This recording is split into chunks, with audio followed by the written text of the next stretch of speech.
So sometimes people be asking me like, what are the steps that you go about to unschool your child or homeschool them?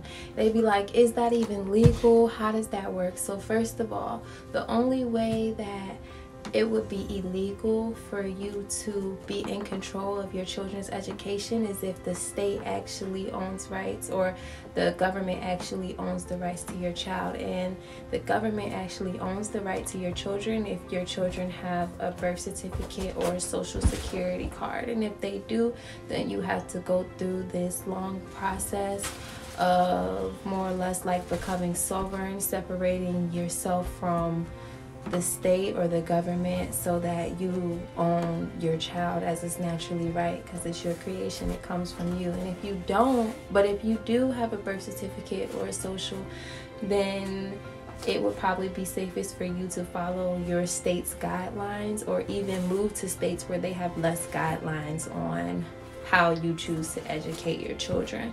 I know Texas is one of those free states where you can homeschool. You don't really have to check in with them. You don't have to really do no paperwork. I believe Georgia is one of those, because I watched a friend of mine pull her 8-year-old out of school without any worry or hassle at all.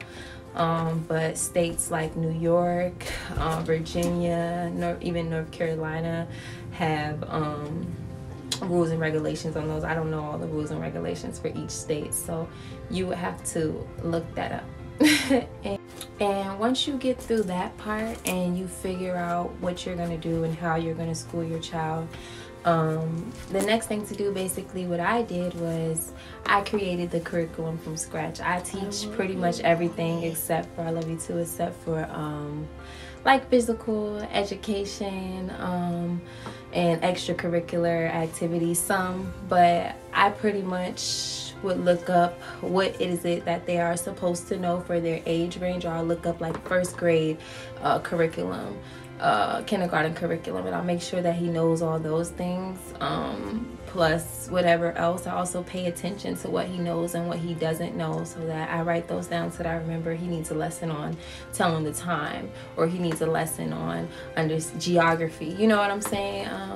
And that's just pretty much how I go about it. I make everything from scratch, and I pretty much do everything myself. You might want to outsource even for teaching, you know, if you're not so good or even so patient as to be able to teach, because it's a lot. What you want to say? And have a good day, guys. Well, it's gonna end.